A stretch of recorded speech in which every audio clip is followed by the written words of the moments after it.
Jaksa penuntut umum menyebutkan terdakwa Ferdy Sambo sengaja mengambil senjata Nofriansah Yosua Huta Barat atau Brigadir J untuk memuluskan rencana pembunuhan terhadap mantan ajudannya itu.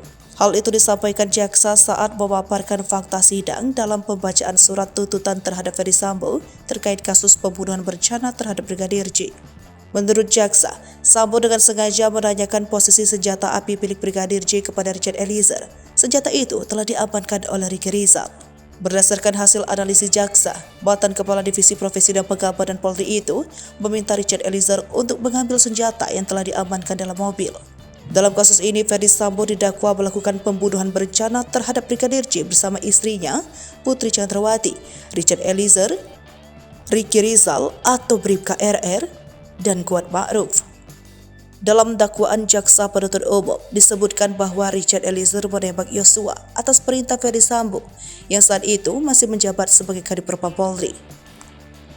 Peristiwa pembunuhan terhadap Yosua disebut terjadi lantaran adanya cerita sepihak dari istri Ferdy Sambo, Putri Chandrawati, yang mengaku dilecehkan oleh Brigadir J di Magelang pada 7 Juli 2022 lalu.